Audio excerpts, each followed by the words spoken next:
नमो बुद्धाय, नमो धम्माय, नमो संघाय। श्रद्धालु उपासक उपासिका तथा धर्मप्रेमी महानुभावहरू, आज पनि बुद्ध जीवनीको चौथो काण्डको रूपमा बुद्ध जीवनीका केही थप वाचन गर्न गइरहेको छु। आशा एवं विश्वास छ तपाईहरूले यो बुद्ध जीवनीका विषयलाई सुनेर श्रवण गरेर अवश्य पनि भगवान बुद्धको जीवनीलाई आफ्नो जीवनमा स्मरण गरी आदर्श लिएर जीवन अगाडि बढाउनको लागि यो बुद्ध जीवनीले अवश्यमेव आधार मिल्नेछ भन्ने कामनाका साथै आज भगवान बुद्धलाई कपिलवस्तुमा निमन्त्रणा गर्नको लागि महाराज सुदोधनले दूत पठाएको देखि लिएर वाचन गर्न गइरहेको छु।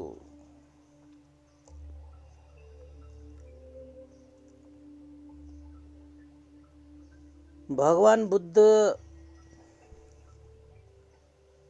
6 वर्षसम्मको कठोर दुष्करचर्याद्वारा बुद्धत्व ज्ञान प्राप्त गरिसकेपछि धर्मचक्र प्रवर्तन गर्नु भई आजकल राजगृह अधिपति बिम्बिसार राजाको वेलवन उद्यानमा शाक्य सिंह बसिरहनु भएको छ भन्ने खबर महाराज सुदोधन कहाँ पुग्यो।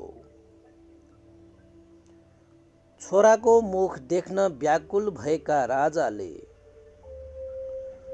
तुरन्तै एउटा सचिवलाई बोलाएर भने मेरो प्यारो पुत्र भगवान बुद्ध आजकल राजगृह देशको वेलवन वनमा बसिरहनु भएको छ भन्ने मैले सुनेको छु। तिमी भगवान बुद्ध कहाँ गएर तुरन्तै उहाँलाई निमन्त्रणा गरेर ल्याउनु। राजाको आज्ञा पाएका सचिव 1000 सिपाहीहरूका साथमा वेलवन बिहारतिर गए। त्यहाँ पुगेर हेर्छन् त भगवान शाक्य मुनि आफ्ना हजारौं शिष्यहरूलाई धर्म उपदेश गरिरहनु भएको रहेछ। सिपाहीहरू सहित त्यो सचिव पनि एक स्थानमा बसी धर्म उपदेश सुन्नमा तल्लीन भए। भगवान बुद्धको धर्म व्याख्याको अवसानको समयमा तिनीहरू पनि जम्मै धर्म देशना सुन्दै अन्तमा सबै अरहन्त भए। तिनीहरू भगवानको समक्ष गई उपसम्पदा मागी प्रवजित पनि भए। राजा सुदोधनको समाचार भगवानलाई कसैले सुनाएनन्। उता राजाले धेरै दिनसम्म पनि तिनीहरू फर्की नआएको देखेर अर्को एकजना सचिवलाई 1000 सिपाही साथ लिएर फेरि निमन्त्रणाको लागि पठाए। तिनीहरू पनि भगवान बुद्धको धर्म उपदेशले प्रवजित भएर गए र कपिलवस्तु फर्केनन्। यस प्रकारले राजाले 9 पटकसम्म दूतहरू पठाउँदा पनि सबैले राजाको समाचार भगवानलाई भनेका होइनन्। बुढो भइसकेका सुदोधनको मनमा ठूलो सन्ताप पर्यो। यत्तिका मान्छेहरू पठाइसके एकजना पनि जवाफ लिएर फर्केको होइन। यतिका मान्छेहरूमा मलाई सम्झने कोही पनि रहेनछ, मलाई स्नेह गर्ने कोही पनि रहेनछ। अब म कसलाई भनेर मेरो छोरोको मुख देख्न पाउला भनी विलाप गरिरहेका थिए। त्यसै बेला कालुदाई नामक मन्त्रीलाई सम्झे यिनी त बाल्यकालदेखिका राजकुमारका साथी हुन्। यिनको यी कालुदाई मन्त्रीको म उपर स्नेह पनि छ। यिनले मेरो मनोकामना पूरा गर्नेछ भनी यिनैलाई डाक्न पठाए। राजाको वृत्तान्त कुरा सुनिसकेपछि कालुदाईले यसरी भने, महाराज, मलाई पनि प्रवचित हुने आज्ञा बक्सियोस्। म उहाँलाई यहाँ ल्याउन सक्नेछु, अन्यथा असमर्थ हुनेछु। राजाले भने, कालुदाई, तिम्रो जे इच्छा छ गर्न सक्छौ। जसो गरेर भए पनि मेरो छोरोको मुख मलाई चाँडै देखाउने काम गर। राजाको आज्ञा पाई 1000 जवान सिपाही साथमा लिई मन्त्री कालुदाई शाक्यमुनि भएको ठाउँमा गए। त्यहाँ पुगेपछि भगवानको उपदेशले उनी पनि अरहन्त भएर प्रवचित भए। भगवानले उनलाई उपसम्पदा पनि प्रदान गर्नुभयो। भगवानले ऋषिपतन छोड्नु भएको आजले करिब 5 महिना भयो। 3 महिना जति उरुवेलमा बित्यो, यस वेलवनमा 2 महिना बित्यो। वेलवनमा आउँदा पौष पूर्णिमा थियो। यस हिसाबले अहिले वसन्त ऋतुको आगमनको बेला छ। कपिलवस्तु कपिलपुरबाट आएको 8 दिन जति भएपछि आयुष्मान कालुदाईले भगवानलाई कपिलपुर लैजाने अभिलाषाले उहाँको अघिल्तिर गई कपिलपुर जाने मार्गको वर्णन गर्दै यस प्रकारले भने, महावीर, आजकल ऋतुगण साह्रै सुखदायी छ। अति जाडो पनि होइन, अति गर्मी पनि होइन। घाम साह्रै कडा पनि होइन, साह्रै नरम पनि होइन।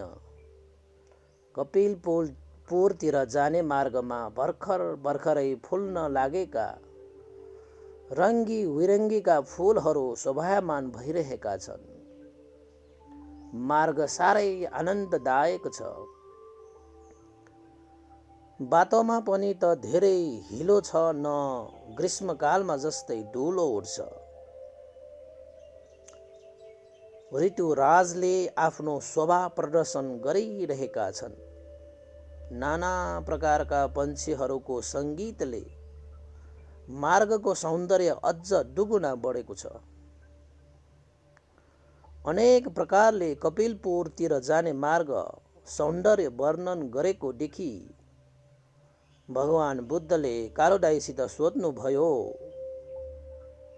उदाई, यस प्रकारले किन तिमीले मार्गको वर्णन गरिरहेका छौ? कालुदाईले भन्थे, हजुरका बुबा महाराज सुधोधनले हजुरको दर्शन गर्न ठुलो इच्छा गरिरहनु भएको छ भन्थे, ज्ञातिहरूको मन राखिदिनुहोस्।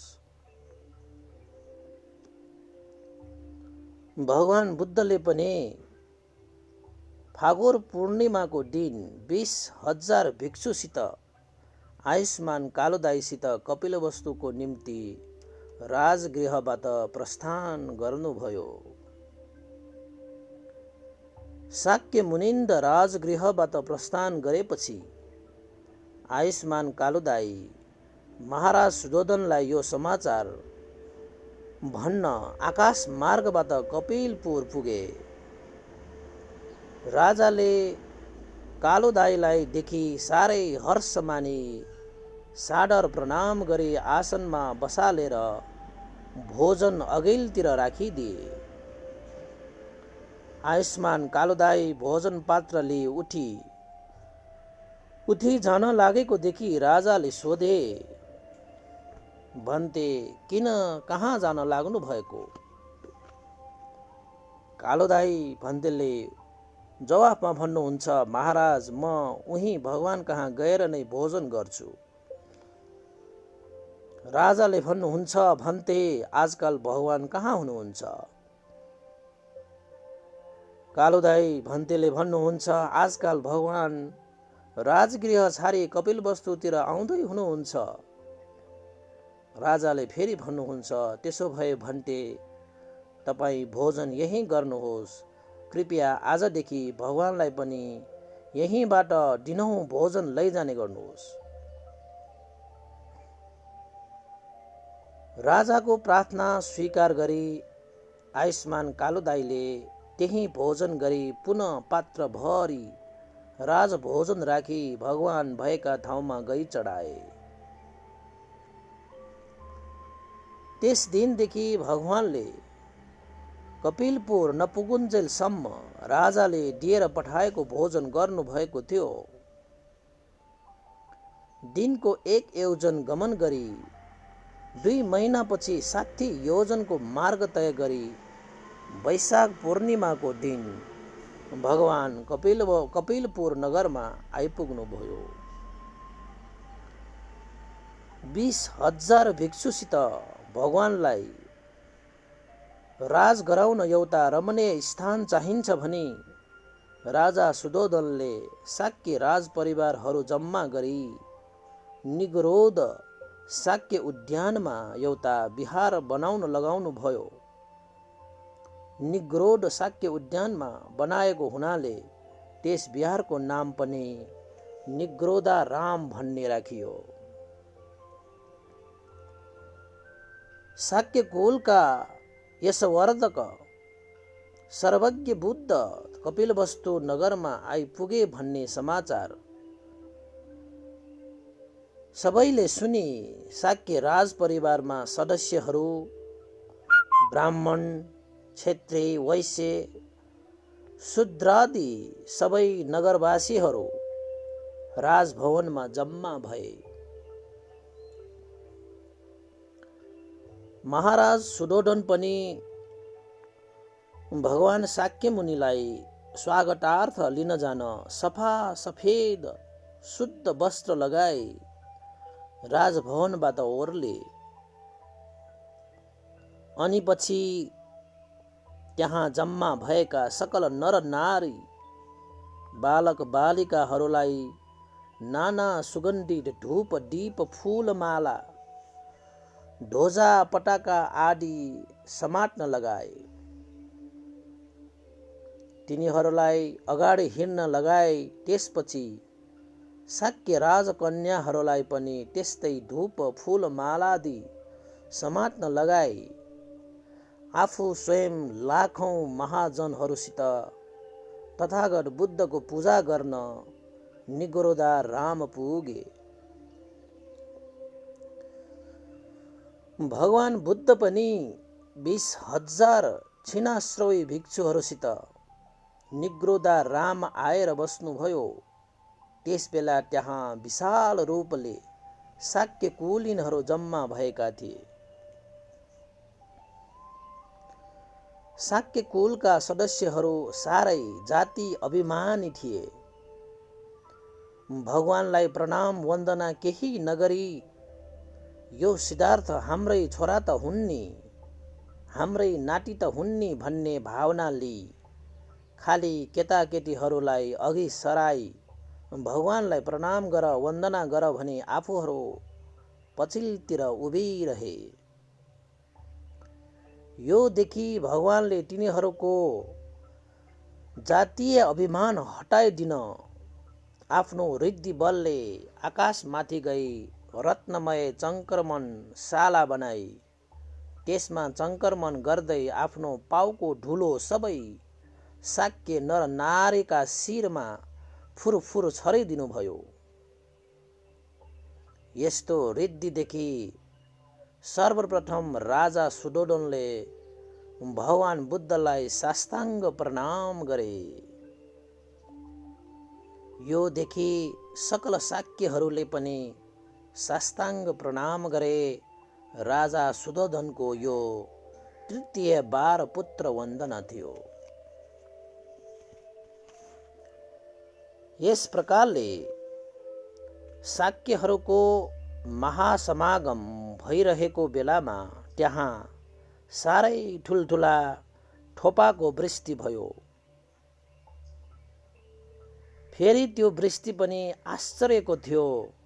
इच्छा भएकाहरूलाई मात्रै वृष्टि थोपा लाग्ने, इच्छा नभएकाहरूलाई एक थोपा पनि नलाग्ने।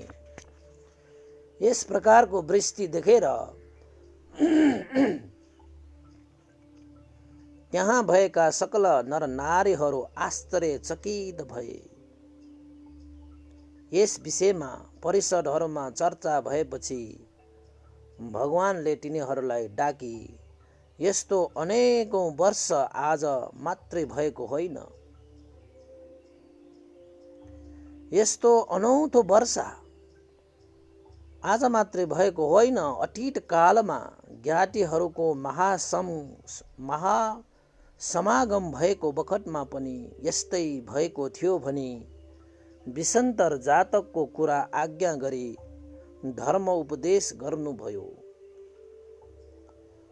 धर्म उपदेश सुनिसकेपछि सकल नर नारी भगवान बुद्धलाई प्रार्थना गर्दै प्रदक्षिणा गरी आफ्ना आफ्ना घरतिर फर्के। त्यत्तिका ज्ञातिहरू हुँदा पनि भगवानलाई कसैले भोलिको भोजनको निम्ति हामी कहाँ आउनुहोस् भनी निमन्त्रणा दिएका होइनन्। महाराज सुदोधन पनि निमन्त्रणा आदि केही नगरी मेरो छोरो मेरो राजभवनमा नआई अन्त कहाँ जाला र भन्ने विचार गरी अरू सरह नै दरबारतिर गए। भोलिपल्ट बिहान शाक्यमुनि भगवान भिक्षा माग्न जानको निमित्त कपिलपुर नगरभित्र जानुभयो। नगरद्वारमा उभिएर अघि अघिका बुद्धहरूले स्वजन्म भूमिमा प्रवेश गर्दा के गरेका थिए भनी ध्यान दृष्टिले विचार गरी हेर्दा उनीहरूले घर घरै पिच्छे भिक्षाटन गरी हिँडे भन्ने जानी म पनि यही बुद्ध कुलको हुँ, मैले पनि यस्तै गर्नुपर्छ भनी नगर प्रवेश गरी घर घरमा भिक्षा माग्दै जानुभयो। सिद्धार्थ कुमार भिक्षु भई घर घरै पिच्छे भिक्षा माग्दै आए भन्ने खबर सुनेका बाल वृद्ध सकल नर नारीहरू झ्यालझ्यालमा ढोका ढोकामा बरन्दा कौशी आदिमा बसेर दर्शनार्थ हेरिरहे। भगवान यसरी भिक्षा माग्दै आए भन्ने समाचार तुरुन्त राहुल माता कहाँ पुग्यो अनि तिनको मनमा यस्तो विचार उब्जियो, आर्यपुत्र यही नगरमा पहिले कस्तो रत्नमय रथमा बसेर अनेक शाक्य कुमार सहित घुम्नुहुन्थ्यो, आज राज्य सुख सबै छोडी त्यस्तो सुन्दर केश काटी कासाय वस्त्र धारण गरी हातमा भिक्षा पात्र लिई भिक्षु सङ्घहरूसित यही नगरमा भिक्षा माग्न आउनुभयो। उहाँलाई यो कार्य सुहाएको पक्कै छैन होला। यस्तो मनमा धारण गरी कोठाको झ्यालबाट बाहिर हेरिन्।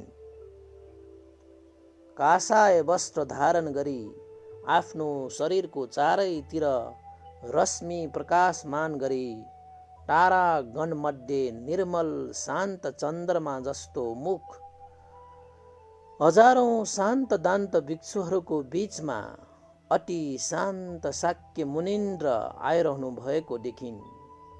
अनि हतर पतर दगुर्दै ससुरा सुदोधन कहाँ गई भनिन्, हजुरको पुत्र रत्न शाक्य मुनिन्द भगवान बुद्ध हजारौं भिक्षुहरूका साथमा नगरमा भिक्षाटन गरिरहनु भएको छ।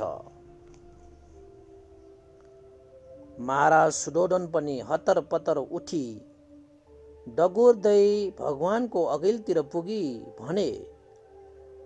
भन्थे, किन हामीलाई यस्तो लाज मर्नु पार्नु भएको? किन घर घरै पिच्छे भिक्षा माग्दै हिँड्नु भएको? के यति भिक्षुहरूलाई मैले भोजन गराउन सक्दिनँ र?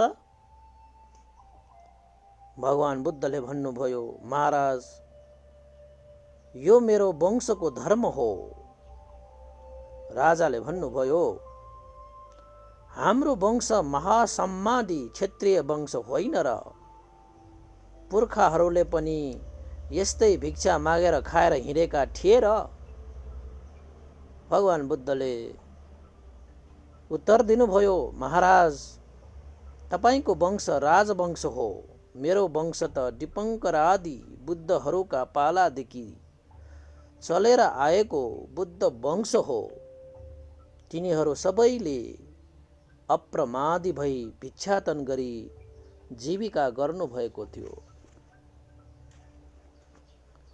यस प्रकारको उत्तर दिँदै भगवान बुद्धले अप्रमादी भई राम्ररी धर्माचरण गरिरहेका धर्मचारीलाई यस लोक र परलोक दुवैमा सुख प्राप्त हुनेछ भनी बाटोको बिचैमा बसी धर्म उपदेश गरी महाराज सुदोधनलाई पनि श्रोतापति मार्गमा प्रतिष्ठित गराई निर्मल धर्मचक्षु प्राप्त गराउनुभयो।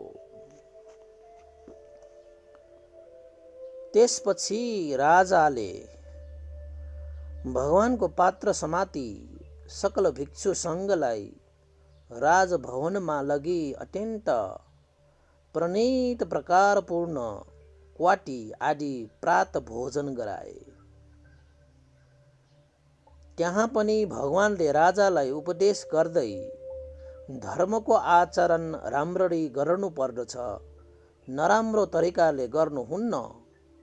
राम्रोसित धर्माचरण गर्नेलाई यही लोक र परलोक दुवैमा सुख शान्ति मिल्दछ भनी प्रजापति गौतमीलाई श्रोतापति मार्गफलमा र राजालाई सकृतागामी मार्गफलमा सुप्रतिष्ठित गराए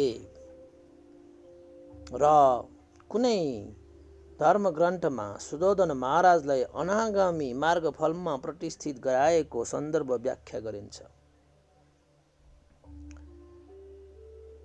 दिवा भोजन उपरान्त एकजना राहुल माता बाहेक सकल राजभवनका नर नारीहरू गई भगवान बुद्धलाई वन्दना गरे। देवी आर्यपुत्रको वन्दना गर्न जाउँ हिँड भनी अरू स्त्रीहरूले राहुल मातालाई भन्दा पनि राहुल माताले भने, यदि ममा राम्रो गुण भए आर्यपुत्र स्वयं यही कोठामा मलाई दर्शन दिन आउनुहुनेछ भने आफ्नै कोठामा बसिरहिन्। केही समयपछि भगवान स्वयं राजालाई पात्र समात्न लगाए। दुईजना अग्र श्रावकहरूको साथमा यशोधरा देवीको देव भवन तुल्य कोठामा आउनुभयो। त्यस बखतमा यशोधराका परिचारिकाहरूको संख्या 40,000 थियो भनिन्छ। त्यसमध्ये क्षत्रिय कन्याहरू 9,000 भन्दा बढ्ता थिए भनिन्छ। भगवान आए भन्ने सुनि देवीहरूले सकल परिचारिकाहरूलाई कासाय वस्त्र धारण गरी आउनु भनी हर्याइन्। परिचारिकाहरू सबै कासाय वस्त्र लगाई हाजिर भए। यशोधरा देवी त जुन दिन सिद्धार्थ कुमारले कासाय वस्त्र धारण गरे भन्ने सुनेकी थिइन्, त्यही दिनदेखि कासाय वस्त्र पहिरेर बसेकी थिइन्। तिमीहरूले यशोधरालाई केही नभन्नु भनी अग्र श्रावकहरूलाई आज्ञा गरी भगवान कोठाभित्र आई ओछ्यान राखेको आसनमा बस्नुभयो। भगवान आसनमा विराजमान भइसकेपछि यशोधरा देवी दगुर्दै गई पद्म कमल जस्ता श्री चरणमा शिर राखी 6 वर्षदेखि सञ्चित अश्रु धारा बगाई हिक्का छाड्दै रुन थालिन्। यशोधरा देवी रुन थालेकी देखेर चारैतिर उभिरहेका परिचारिकाहरू पनि रोए। यस प्रकारले बिहारमा डुबी रुँदा पनि यसरी यशोधरा देवी 6 वर्षको विरहमा डुबी हिक्का छाड्दै रुँदा पनि भगवान बुद्धले देवीलाई केही भन्नु भएन। देवी इच्छा पूर्ण हुने गरी रोइसकेपछि आफैले धैर्य धारण गरी राजकुलानु अनुसार अत्यन्त आदरपूर्वक भगवानलाई मान र आदर गरी एक कुनातिर गई उभिरहिन्। त्यसपछि त्यही अगाडि उभिरहेकी यशोधरा देवीको चालचलनमा सदा सुप्रसन्न भएका सुदोधन महाराजले बुहारीको गुण वर्णन गर्दै भने, भगवान मेरी बुहारी यिनी यशोधरा देवी साह्रै शीलवती छिन्। तपाईले कासाय वस्त्र धारण गर्नुभयो भन्ने सुनेर यिनले पनि त्यही दिनदेखि राजवस्त्र छाडी कासाय वस्त्र धारण गरिन्। तपाईले फूलमालादि धारण गर्न छोड्नुभयो भन्ने सुनि यिनले पनि रत्नमालादि गहना लगाउन छोडिन्। तपाईले अग्लो पल्लङमा शयन गर्न छोड्नुभयो भन्ने सुनि यिनले पनि भुइँमा नै बिछौना लगाई सुत्ने गर्न थालिन्। तपाई एक छाक मात्रै खानुहुन्छ भन्ने सुनेर यिनले पनि एकै छाक मात्र खान थालिन्। माइतबाट कति पटक बोलाउन पठाउँदा पनि गइनन्। शरीर एकातिर रहे पनि मन सधैँ तपाईमा लगाई सदा तपाईकै मात्र ध्यान गरी दान पुण्य गर्दै गरिबहरूलाई खुवाई अप्रमादी भई मैत्री भावना राखी राजभवनमा बसी तपाईको पद गमन गरिरहेकी छिन्। यशोधराको यस्तो गुण वर्णन सुनि भगवान बुद्धले भन्नुभयो, महाराज तपाईले जस्ताको आरक्षमा बसेर यशोधरा देवीले आफ्नो पतिव्रतशील पालन गर्नु आश्चर्यको कुरा होइन। यिनले अतीत कालमा किन्नर योनिमा जन्म लिँदा रक्षा गर्ने कोही नभएको हिमालय पर्वतमा बसेर पनि आफ्नो जीवनमा शिलाचरण पालन गरी परिशुद्ध तरिकाले धर्म पालन गरिरहेकी थिइन्। यति आज्ञा गरी भगवान बुद्धले चन्द किन्नर जातकको कथा धर्म उपदेश गर्नुभयो।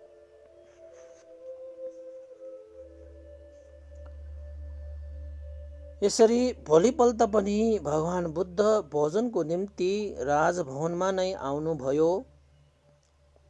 त्यस दिन राजभवनमा चहल पहल थियो। नन्द कुमारलाई विवाह गराई राज्याभिषेक दिने मङ्गलोत्सव थियो। भगवान भोजन गरिसकेपछि मङ्गल धर्म उपदेश गरी नन्द कुमारलाई आफ्नो पात्र भिक्षा समात्न लगाई दरबारबाट फर्किनुभयो।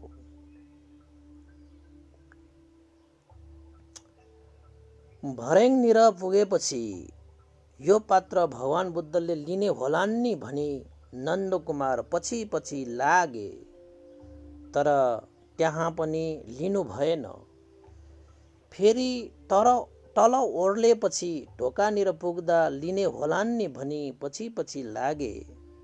त्यहाँ पनि भगवान बुद्धले नन्द कुमारको हातमा रहेको पात्र लिनु भएन। नन्द कुमार साह्रै दुविधामा परे। न भगवान बुद्धलाई पात्र लिनुहोस् भन्नु न आफू फर्किनु। असजिलो मान्दै अलि पर पुगेपछि लिने होलान् नि, अझ अलि पर पुगेपछि लिने होलान् भन्दा भन्दै उनी भगवान बुद्धको पछि पछि लागि निग्रोधा रामसम्म पुगे। निग्रोधा राममा पुगेपछि भगवान बुद्धले नन्द कुमारलाई भने,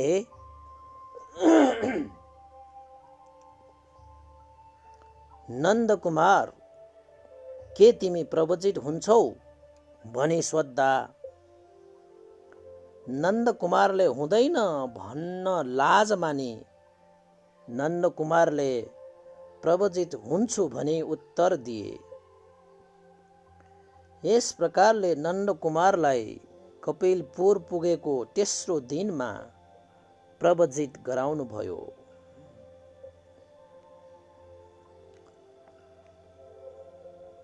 कपिलवस्तु पुगेको 7औं दिनमा पनि भगवान भोजनको निमित्त राजभवनमा नै जानुभयो। त्यस दिन यशोधरा देवीले 7 वर्षको राहुल कुमारलाई कुरा सिकाइन्। बाबु, यी 20,000 श्रमणहरूको बीचमा तारा गणमध्ये चन्द्रमा सुवर्ण वर्णमा 32 लक्षणले युक्त भएका महापुरुष तिम्रो पूज्य बुबा हुनुहुन्छ। उहाँ यस राजभवनमा पहिले रहनुहुँदा उहाँसित धनले परिपूर्ण 4वटा घडा थिए। उहाँ राजपाट गृहस्थ त्यागी जानु भएपछि ती 4वटा घडा देखिएनन्। बुबाको सम्पत्तिमा छोराकै हक हुन्छ, छोराकै अंश लाग्छ।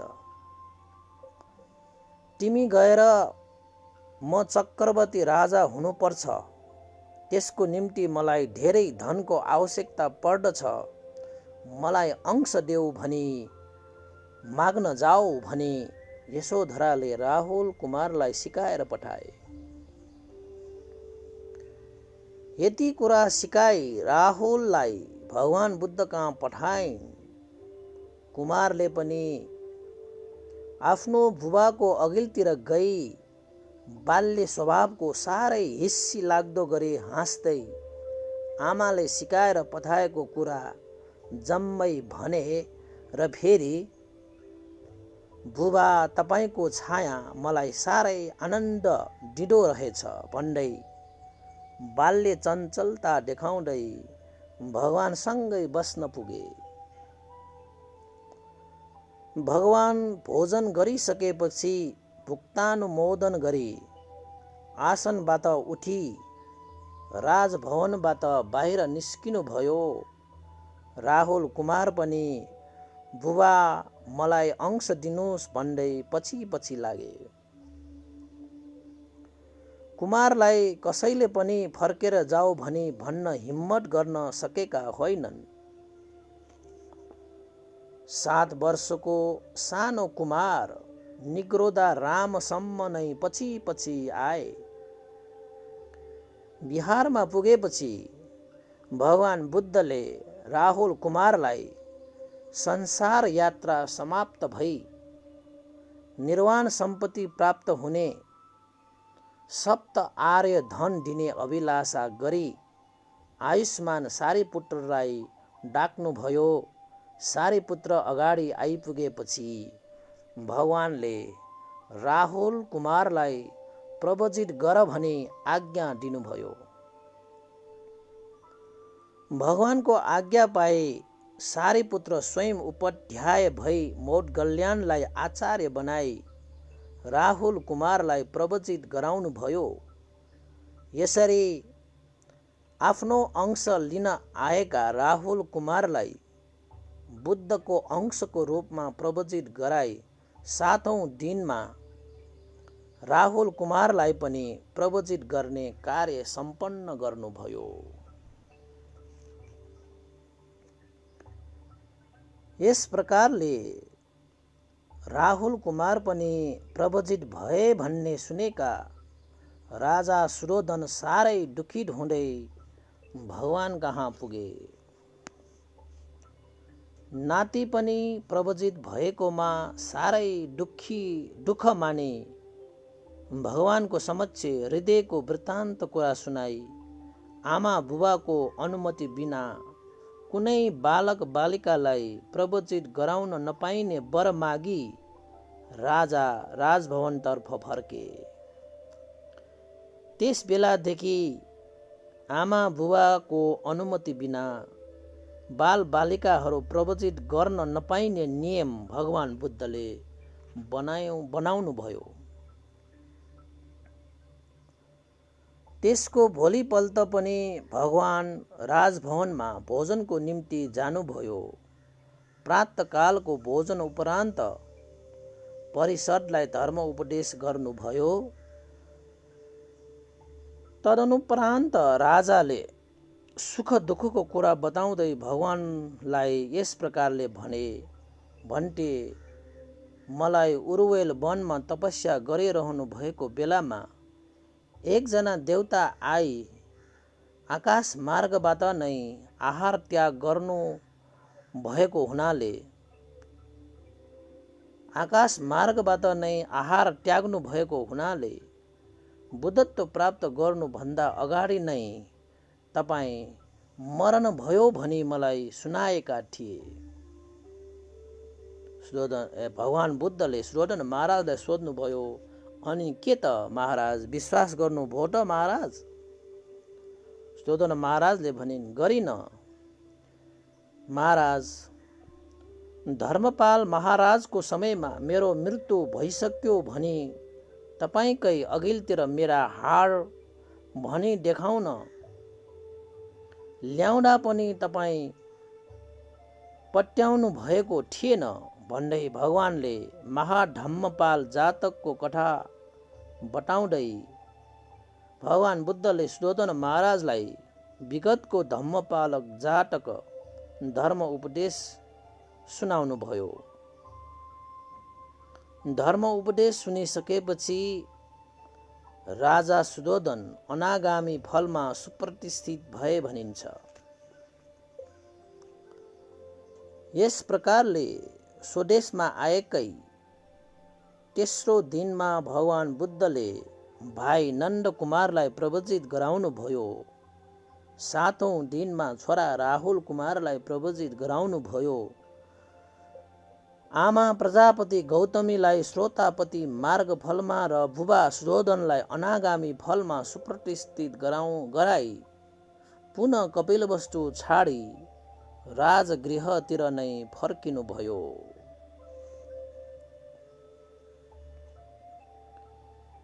त्यस बखतमा कोशल राज्यमा श्रावस्ती नामक नगरमा साह्रै धनी अनाथ पिण्डिक नाम गरेका एकजना सेठ पनि थिए। उनको ससुरा राजगृह नगरको एक अति धनी साहु थियो। एक दिन त्यो महाजन आफ्नो ससुरालाई भेट्न भनी 100 गाडा भरी चीज वस्तु राखी श्रावस्तीबाट राजगृहतर्फ हिँडे।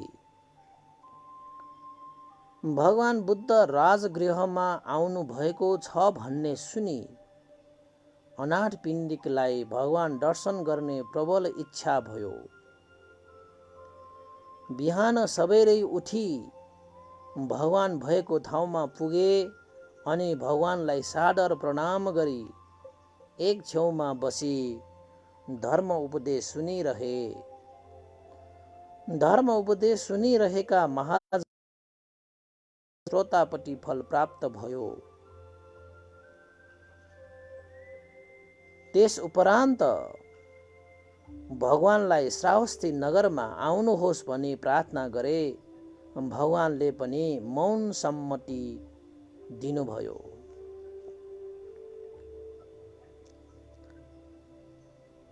भगवानलाई श्रावस्ती नगरमा आउने निमन्त्रणा गरी फर्केका साहु अनाथपिण्डिकका एक योजनको अन्तर पारी 45 योजनको मार्गमा 45वटा बिहार श्रावस्तीसम्म बनाइदिए।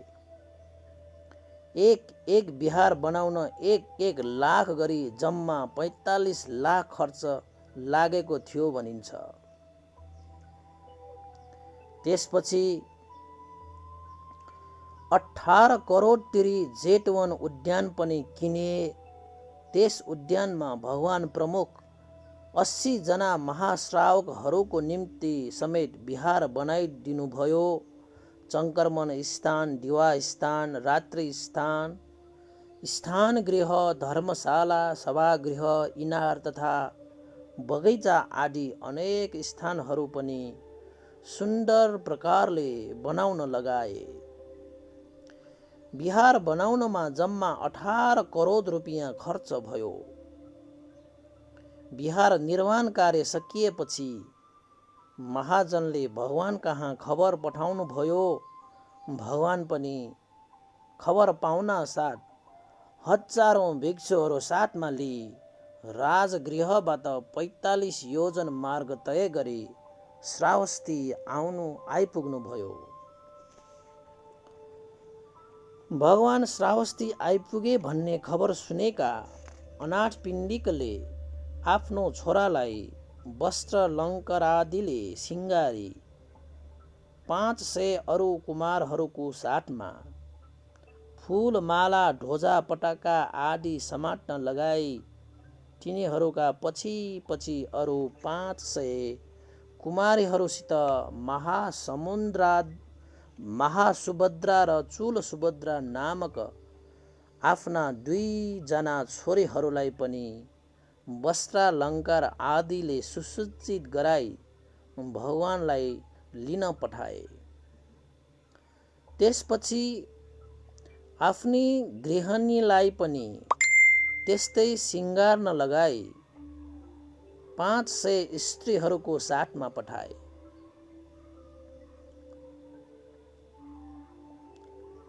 आफू चाहिँ सबभन्दा पछाडि 500 उपासकहरूसित शुद्ध सेतो वस्त्र लगाई भगवान बुद्धलाई लिन गए। बीच बाटोमा भगवानसँग भेट भयो। पूजा मान्यादीले स्वागत सत्कार गरी भगवानलाई जेतवन बिहारमा ल्याए। त्यहाँ पुगेपछि अनाथपिण्डिकले सुवर्ण कलशबाट जलधारा बगाई जेतवन बिहार भगवान बुद्धलाई दान दिए। भगवान बुद्धले दान मध्ये बिहार दान श्रेष्ठतम दान हो भनी समयोचित धर्म उपदेश गर्नुभयो। भगवान बुद्धको श्रावस्तीमा पदार्पण भएदेखि महिनौं दिनसम्म अनाथपिण्डिकले बिहार उत्सव गरी 18 करोड धन खर्च गरे। यस प्रकारले अनाथपिण्डिक महाजनले जेतवन बिहारको निमित्त 54 करोड द्रव्य खर्च गरेका थिए।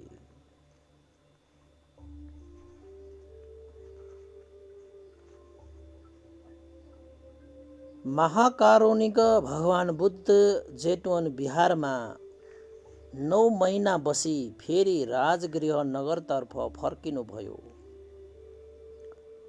त्यहाँबाट पनि घुम्दै फिर्दै अनोमा नदीको किनारमा स्थित मल्ल राजाहरूको सानो देशमा अनुप्रिय नामक आम्र वनमा पुग्नुभयो। उता कपिलवस्तुमा महाराज सुयोधनले सबै शाक्य परिवारहरूलाई एकत्रित गरेर भने, राजन हो, सिद्धार्थ कुमार राजभवनमा बसी राजपात सम्हालेर बसेको भए आज यहाँ चक्रवर्ती राजा भइसक्ने थियो। हामी जम्मै उहाँका परिचारक भइसक्ने थियो।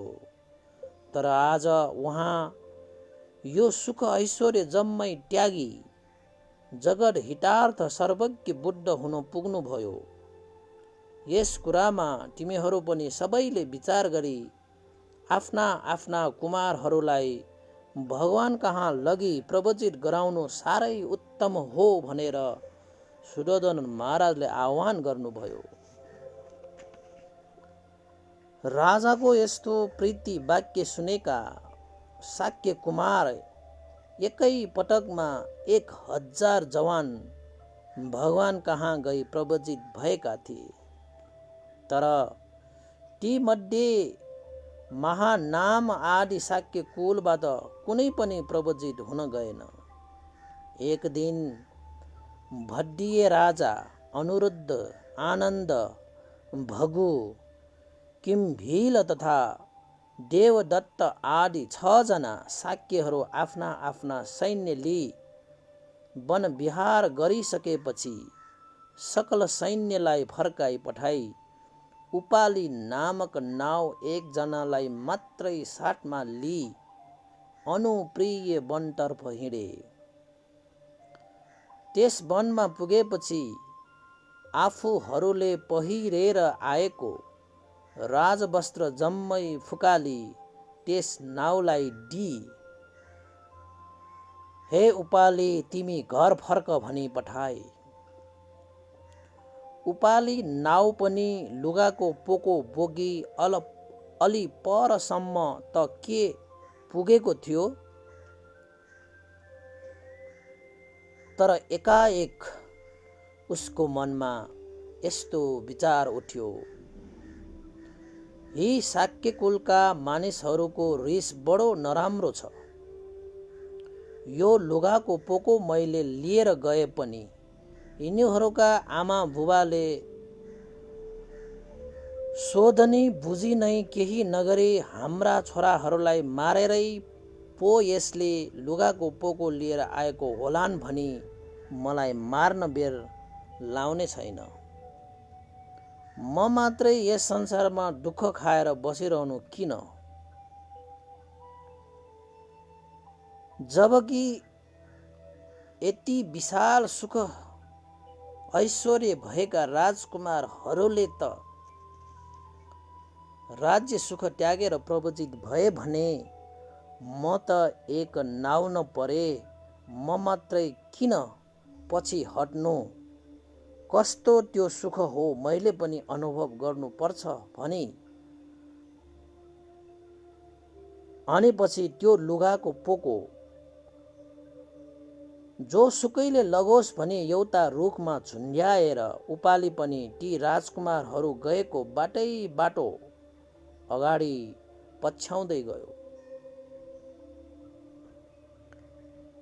केही समयपछि राजकुमारहरूले उपालीलाई सोधे, तिमी किन फर्क्यौ? लुगाको पोको खोइ नि भनी सोद्धा उपालीले जम्मै वृत्तान्त कुरा बताउनु भयो।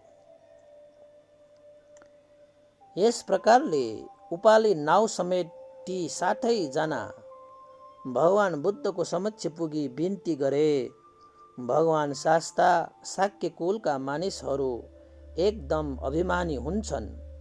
सबभन्दा पहिले यो हाम्रो नोकर नाउलाई प्रवचित गर्नुहोस्। यसलाई वन्दना गरिसकेपछि मात्रै हामी प्रवचित हुनेछौँ। यसले गर्दा हाम्रो अभिमान दमन हुनेछ। भगवान बुद्धले पनि अभिमानलाई घटाउनको लागि, अभिमान पन्छाउनका लागि तिनीहरूको कुरा सुनि सबभन्दा पहिले उपालीलाई नै प्रवचित गर्नुभयो। त्यसपछि ती अरू 6 जना राजकुमारहरू त्यस नाउलाई वन्दना तथा नमस्कार गरिसकेपछि मात्रै प्रवचित भए।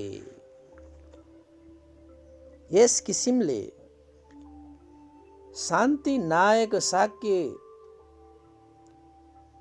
मुनि भगवान बुद्धले ठुलो सानो धनी गरिब छुट अछुट भन्ने शुद्ध विचारको कुनै भेदभाव नराखी सकल मानव समाज उप एकै प्रकारको मैत्री भाव राखी लाखौं लाख प्रवज्या इच्छा भएकाहरूलाई प्रवजित गर्नुभयो। मानव समाज हितको निमित्त देश विदेश घुमे उपदेश दिँदै मोक्ष अभिलाषी अनेक विद्वानहरूलाई शिक्षा तथा दीक्षा विद्या ज्ञान दान गर्नुभयो। करोडौं नरनारीहरूलाई दानशील भावना मैत्री तथा प्रज्ञाको उपदेश दिई सुगति र निर्वाणको मार्ग देखाइदिनुभयो। स्त्री तथा पुरुषहरूको पनि अलग सङ्ग बनाइदिनुभयो। अभय प्राप्ति मोक्षहरूलाई समानाधिकार दिनुभयो। बुद्धि ज्ञानलाई प्रधान स्थानमा राख्नुभयो। अन्धविश्वासले बुद्धको शिक्षा तथा धर्ममा कहीँ स्थान पाएनन्। यसरी भगवान शास्ताले निरन्तर रूपमा सम्पूर्ण दुःखबाट मुक्त भएको निर्वाण धर्मलाई सत्व प्राणीहरूको कल्याणको निमित्त उहाँले देशना गर्दै जानुभयो।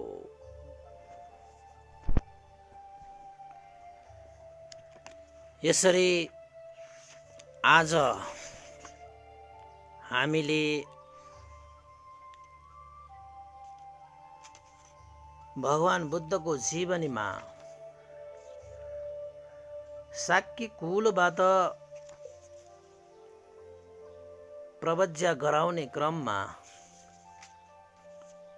6 जना शाक्य कुलपुत्रहरूलाई सम्म प्रवज्या गराई उपाली नावलाई प्रवज्या गरेको सम्मको उपदेश जीवनीलाई यहाँ हामीले वाचन गर्यौं